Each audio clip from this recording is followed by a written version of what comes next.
Hi everyone, Shabbat Shalom. Thank you again for joining for another of our Shabbat study sessions. We'll start as always by putting aside the news for a little bit. And I'm going to put on a kippah. I'm recording this on Friday, June 19th, which is called Juneteenth. I'm going to put on this one with the silhouette of Jerusalem on the side. Anyway, it is Juneteenth, which is a holiday celebrated around America, celebrating the final freedom of the slaves after the Civil War down in Texas. So if you are celebrating that as well, then happy Juneteenth. Or if you did celebrate it, if you're watching it on a different day. Anyway, we've got our Torah. And to start, we'll do the prayer. Baruch atah Adonai, Eloheinu melech haolam, asher kidshanu b'mitzvotav v'tzivanu la'asok b'divrei Torah. And the story that we have today is quite famous. You probably have heard it. It's the story of the spies when the Israelites reached the borders of Canaan, of the Holy Land of Israel. Where did I want to read? Sorry.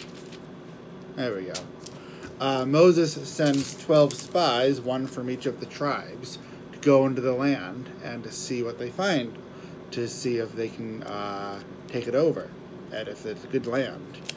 And the spies do, and we'll see what happens. When Moses sent them to scout the land of Canaan, he said to them, "Go there into Negev and on into the hill country and see what kind of country it is. Are the people who dwell in it strong or weak, few or many? Is the country in which they dwell good or bad? Are the towns they live in open or fortified? Is the soil rich or poor? Is it wooded or not?" And skipping down a bit. At the end of 40 days, they returned from scouting the land. They went straight to Moses and Aaron and the whole Israelite community, and they made their report to them and to the whole community. And they showed them the fruit of the land. This is what they told them. "We came to the land you sent us to. It does indeed flow with milk and honey, and this is its fruit. However, the people who inhabit the country are powerful, and the cities are fortified and very large." Caleb hushed the people before Moses and said, Caleb was one of the spies, "Let us by all means go up, and we shall gain possession of it, for we shall surely overcome it." But the men who had gone up with him said, "We cannot attack that people, for they're stronger than us." That's it. So,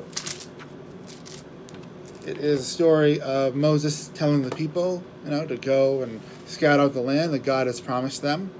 And the people come back, and there are 12 spies, and 10 of them say that they can't take the land.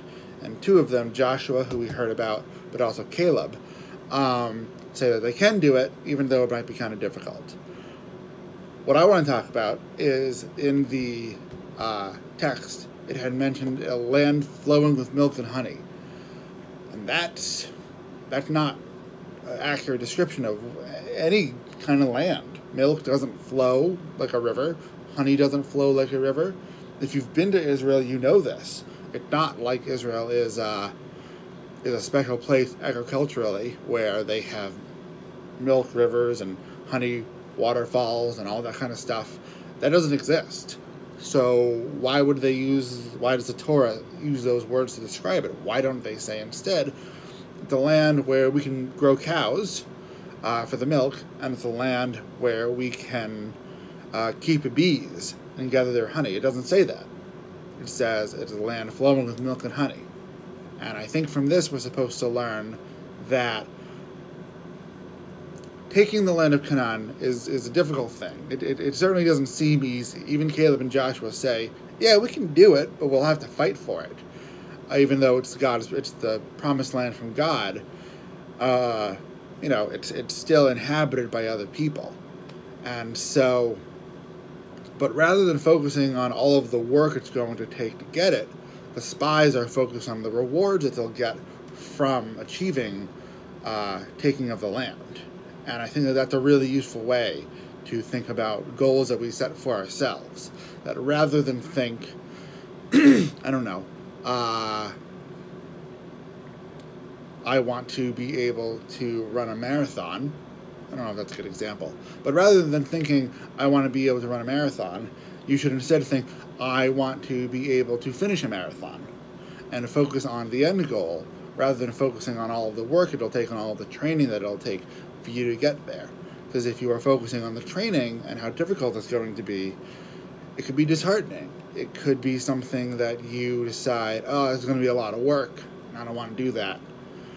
But if you instead focus on the goal that you are trying to achieve by doing all of that work, then it makes it much easier to stay focused, because you're not reminding yourself constantly of all the work you have to do. You're reminding yourself, here's what I'm going to achieve when I'm done. It'll take some work, but you keep, eye on the prize. That's the phrase. So, there we go. So, take this time now. We'll listen to some Debbie Friedman. And take some time now to think about goals that you would like to achieve, either ones you've been achieving during quarantine or that you want to start to achieve afterwards. Or again, this is a song of healing, so if you feel you need that for yourself, or if you know someone else who needs some healing, whether from coronavirus or something else, this is a good time to think about them and just sort of reflect. So, without any further ado, here we go.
Okay, great. So, thank you again for joining me for this study session. I hope you had a good time. If you have any questions, either about this Parsha or about anything else you want to ask me, feel free. Email me at the Jewish Life email address. And otherwise, happy Juneteenth if you celebrated, and Shabbat Shalom, and I hope you have a great weekend, and I'll see you next week.